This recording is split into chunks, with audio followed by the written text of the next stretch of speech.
કેમ છો? Good morning મારા વાલા મિત્રો. આજે 26/8/2024 અને સોમવારનો દિવસ, શ્રાવણ વદ આઠમનો દિવસ. અને આજે તમે બધા જાણો છો કે સર્વના હૃદયમાં રહેવાવાળા એવા શ્રી કૃષ્ણ ભગવાનનો આજે જન્મદિવસ છે. આખું ભારત અને આખું વિશ્વ જે શ્રી કૃષ્ણ ભગવાનમાં ના રંગોમાં આજે રંગાઈ જશે.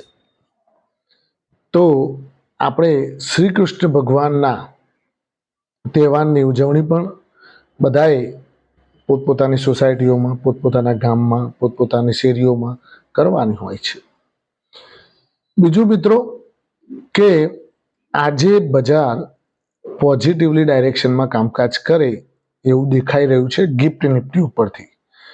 આમ તો ગિફ્ટ નિફ્ટી થોડી ઓછી વધારો દેખાવે છે, પણ જે એકચ્યુઅલી હિઝબુલ્લા અને ઇઝરાયલ બંનેનું અત્યારે તણાવ ચાલી રહ્યું છે, એ થોડી થોડી મિસાઇલો આમથી આમ છોડી અને વાતાવરણ તંગ કરી નાખે છે. ઇઝરાયલ ઉપર હિઝબુલ્લાએ ડ્રોનથી હુમલો કર્યો, પેલી બાજુથી મિસાઇલથી હુમલો કર્યો. એટલે અત્યારે હાલ કન્ડિશન ત્યાં થોડી તણાવપૂર્ણ છે. એના કારણે આજે આપણી ગિફ્ટ નિફ્ટી એશિયાઈ બજારો થોડા વીક પડ્યા છે. એના કારણે આપણી ગિફ્ટ નિફ્ટી પણ વીક પડી ગઈ. બીજું મિત્રો કે બજાર ધીમે ધીમે ધીમે આંચકા પચાઈને એ બુલ રન તરફ જ જઈ રહ્યું છે. નિફ્ટી નવા હાઈ ઉપર નવા હાઈ બનાવવાની તૈયારીઓ જ કરી રહ્યું છે. અનુજ સિંઘલ જે આપણા CNBC અવાજના છે, એ છે આપણે શું કહેવાય એન્કર છે, એમણે તો એવું પણ કહ્યું કે 27,000 કુદાવી જશે નિફ્ટી ડિસેમ્બર સુધીમાં. કેટલું કુદાવી જશે? 27,000, એ પણ ડિસેમ્બર સુધીમાં. હવે આ ડિસેમ્બર સુધીમાં જો નિફ્ટી 27,000 કુદાવી જાય તો તમે તમારા મ્યુચ્યુઅલ ફંડની કિંમત પણ ક્યાંથી ક્યાં પહોંચશે અને તમારા શેર્સ જે તમે સારા સારા લઈને મૂકેલા છે એમાં પણ ક્યાંય ના ક્યાંય પહોંચી જશે. એટલે મિત્રો શાંતિથી ઘટાડો આવે તો પચાવો અને લો એને નીચે, અને વધારો આવે તો થોડું થોડું વેચતા રહેવાનું. એટલે પેલી રકમ જે આપણા હાથમાં થઈ હોય તો ઘટાડે થોડી લેવા થાય ભાઈ, બધું નહીં વેચવાનું, 10% માલ વેચવાનો. એટલે શું થાય કે જે તમારી પાસે કેશ હોય તો ઘટાડો આવ્યો હોય તો તમને એમ થાય કે આ ઘટાડામાં થોડું લેવા મળ્યું તો લઈ શકાય. RVNL, IRFC, પછી યુનોમિન્ડા તમે લોકો ધ્યાન નથી આપતા લાગતા. યુનોમિન્ડા મેં તમને ફરીથી કહ્યું હતું, વચ્ચે 1180 ગયેલો, પાછો 990 રૂપિયા આવી ગયેલો, 975 રૂપિયા. ત્યારે કહ્યું હતું કે હવે ઘટાડે ભેગા કરો. એક સબસ્ક્રાઈબરનો તો મેસેજ પણ આવ્યો હતો કે હવે આ ભાવથી લેવાય, 1000ની આસપાસ હતો ત્યારે. મેં કીધું બોલે આગળ ધીમે ધીમે લેવાનું કરો. આ સોનાની લગડી છે, આ સ્માર્ટ કીઝ બનાવે છે, તમને ખબર જ નહીં હોય. હવે ઇલેક્ટ્રિકનો જમાનો આવ્યો પાછો, આનું બધો ચાવીઓ ફાવીઓ બધું આ જ બનાવે છે. જે સ્માર્ટ લોક બનાવવાનો એ બધું આ જ બનાવે છે ભાઈ. એટલે તમારે યુનોમિન્ડા ઉપર ધ્યાન રાખવાનું. મિન્ડા કોર્પોરેશન ઉપર એક ધ્યાન રાખજો. મિન્ડા કોર્પોરેશન ઉપર એક ધ્યાન રાખજો, એ પણ સારું છે. સંદેશ પણ મેં તમને પહેલાં કહ્યું હતું, લોંગ ટાઈમ 5 વર્ષ માટે રોકાણ કરજો. 1600 રૂપિયા કહ્યું હતું, અત્યારે 1700 કુદાઈ ગયો છે. શાંતિથી ઘટાડે થોડા કરીને લીધા જ રાખજો. આ બધા તમારા છોકરો વેચશે ને તોય તમે એમ કહેશો કે ના કીર્તિભાઈ, મનમાંથી આશીર્વાદ આપશો કે ના કીર્તિભાઈ તમારું સારું થયું. આવું મને જોઈએ છે. અમે પૈસાનું અમને મોહ નથી, પણ અમને તમારા અંદરના આશીર્વાદ મળે એનાથી અમે અંદરથી શાંતિ અનુભવતા હોઈએ છીએ. બીજું મિત્રો કે મેં તમને ટાટા પાવર કહેલો છે, ભેલ કહેલો છે, આ બંને શેર્સ ઘટાડે ભેગા કરજો. થોડા 3-4 મહિનાનો વ્યૂ રાખજો. ડિસેમ્બર સુધીમાં આનો એ ભાવ સારો આવશે. એટલે આ એક ધ્યાન રાખજો તમે મિત્રો. બીજી વસ્તુ કે આજે શ્રી કૃષ્ણ ભગવાનનો જન્મદિવસ છે, એટલે આપણે જે તે દિવસે જે તે પાત્રના આધારિત આપણે થોડી શીખ લેવી જોઈએ કે શ્રી કૃષ્ણ ભગવાન જોડેથી આપણે શું શીખવું જોઈએ. શ્રી કૃષ્ણ ભગવાને કહેલું છે કે કર્મણ્ય વાધિકા રસ્તે માં કરીશું, એવું એક શ્લોક છે કે ફળની આશા ના રાખીશ, તું કર્મ કર્યા જા, હું ફળ તો તને આપીશ, ફળ હું તને આપીશ, ખાલી તમે કર્મ કર્યા જાઓ. એમના જોડેથી શું શીખવા જેવું છે કે ધૈર્ય. એમને ખબર હતી કે આપણું વિજય નિશ્ચિત છે. અર્જુન ગભરાઈ ગયેલો, એટલે અર્જુનને પણ એમને સારથી બનીને કહ્યું કે તમે યુદ્ધ ચાલુ રાખો અને ડટ્યા રહો. આટલું બધું સૈન્ય જોઈને ભાઈ ભલભલા ગભરાઈ જાય. આ બાજુ 10, 15, 20, 25 જણા અને પેલી બાજુ હજારોની સંખ્યામાં હોય સામે, તો ગભરાઈ જાય કે નહીં? પણ સામે સારથી કોણ હતા? શ્રી કૃષ્ણ ભગવાન. એમણે કહ્યું કે ગભરાવાનું નહીં, કર્મ કર્યા જા, ફળ મારે આપવું છે ને. મહેનત કર્યા કરી અને જીત મેળવી. એના જેવું છે મિત્રો. તમે સારું કર્મ કર્યા જાઓ, સારા શેર્સમાં ઇન્વેસ્ટ કર્યા જાઓ, રિસ્ક ના લેતા. અમુક લોકો શું કરતા હોય કે રિસ્ક લેવા માટે પાછા ઉત્સાહી થઈ જાય. કોઈ એવી ચકલીમાં પડે કે લાઈન હારું આમાં મોટું તેજું દેખાય છે, હેડવા દે ને, દોડીને બેસી જઈએ, બેહવા જાય ને પડે ભૂઈ તો નીચે આવી જાય. પછી શું કરો તમે? ઘટાડો આવે એટલે તમારે પાછું નુકસાન થાય ને. અને પાછા જલ્દી બહળા વળી ગયેલા ઊભા નહીં થતા. એટલે આનું ધ્યાન રાખજો મિત્રો કે તમે તમારા સારા શેર્સમાં ઇન્વેસ્ટ કરો, નહીં કે કોઈ ચકલીઓમાં ઇન્વેસ્ટ કરો. NTPC, power grid, call India, ONGC, આ બધા લઈને ધીમે ધીમે ખજાનો ભેગો કરો.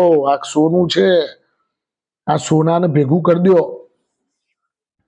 ધીમે ધીમે લો, ઘટાડે લો, ભેગું કરો, મૂકી રાખો એને અને રાઈડને એન્જોય કરો. આજે નેસ્ડેક ગઈ શુક્રવારના દિવસે નેસ્ડેક ને ડાઉજોન્સમાં જબરદસ્ત તેજી જોવા મળી કે ભાઈ વ્યાજદર ઘટાડવાની વાત કરી એ લોકોએ અમેરિકામાંથી ફેડે કે ભાઈ થોડું વ્યાજદર ઘટાડવું તો પડશે જ, એટલે બજારમાં જોરદાર તેજી જોવા મળી. હવે એની અસર આજે ઇન્ડિયન આઈટી શેર્સમાં જોવા મળશે. આજે આઈટી શેર્સો આઉટ પરફોર્મ કરશે. ઇન્ફોસિસ, ટીસીએસ, એચસીએલ ટેકનોલોજી, ટેક મહિન્દ્રા, એમ્ફાસિસ, વિપ્રો, એફએસએલ, બિરલાસોફ્ટ, એલટીટીએસ, એલટીઆઈ માઇન્ડટ્રી, પછી ટાટા એલેક્સી, આ બધા શેર્સ આઈટી શેર્સ છે. સાયન્ટ, એક બીજો શેર ભૂલતા નહીં હો. આઈટી શેરમાં ના હોય તો વોચ લિસ્ટમાં રાખજો. મેં તમને 2300-2400 રૂપિયાની વચ્ચે ચાલતો હતો ને કહ્યું હતો કે આ ઘટાડે ભેગા કરજો. આને આ છુપો રિસ્તમ છે, કોઈને ખબર નહીં હોય, બહુ બજારમાં ફેલાયેલો નથી. એ હું તમને આ ચેનલના માધ્યમથી કહું છું કે ઈ ક્લર્ક્સ, ECLERX, ઈ ક્લર્ક્સ લિમિટેડ કેપીઓ ચલાવે છે. બધા આ ઇન્ફોસિસના, ટીસીએસના બધા બીપીઓ ચલાવે, આ કેપીઓ ચલાવે છે. બહુ જ પ્રોપર બિઝનેસ છે, મોનોપોલી વાળો બિઝનેસ છે, કોઈ આની કોમ્પિટિટર નથી. એટલે ઈ ક્લર્ક્સમાં ધ્યાન રાખજો. સ્મોલ કેપ છે પણ થોડી ક્વોન્ટિટી લઈને ભેગા કરાય. બીજું મિત્રો કે અત્યારે હાલ મોઇલ પણ ઘટેલો છે, થોડા કરીને પણ લેવાનું રાખજો.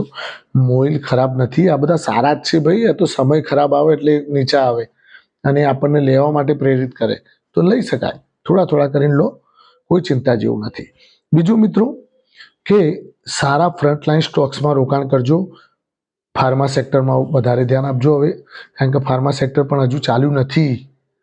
એટલે ફાર્મા સેક્ટરમાં હાથીઓ, સન ફાર્મા, સિપ્લા, ડોક્ટર રેડ્ડીઝ લેબોરેટરી, ડિવીઝ લેબોરેટરી, પછી આ એપોલો હોસ્પિટલ, બહુ સારા શેર્સ છે. ભલે મોંઘા છે, એક જ લેવાનું, અડધો તો ના લેવાય પણ એક લેજો, બરાબર. મિત્રો આ તો ખાલી તમને મજાક કરું છું. બાકી ખરેખર તેજીની બુલ માર્કેટ જબરદસ્ત ચાલી રહ્યું છે અને એમાં તમે બધા ખોબા ભરી ભરીને કમાઓ ને એવી મારી અંદરથી અંતરાત્મા કહે છે. અને 100% તમે કમાશો. ધૈર્યપૂર્વક કામ કરજો, ધીરજપૂર્વક કામ કરજો, ઉતાવળ કરતા નહીં.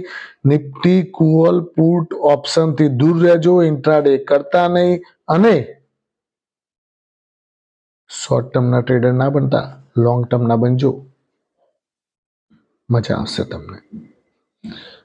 બીજું મિત્રો કે તમારા મ્યુચ્યુઅલ ફંડમાં નિયમિત રીતે રોકાણ કરતા રહેવાનું. એમાં તમને એસઆઈપી કરશો એટલે ઘટાડે વધારે તમને એસઆઈપીમાં રોકાણ થતું હોય છે એટલે તમને 100% પ્રોફિટ થશે. એમાં એ લોકો સિસ્ટમેટિક ઇન્વેસ્ટમેન્ટ કરતા હોય છે. બીજું મેં ગઈકાલે એક તમને શીખવાડ્યું કે તમે તમારા શેર્સમાં એસઆઈપી કરો. એ પણ એક સારી રીત છે. તમે પોતે ફંડ મેનેજર બની જાઓ.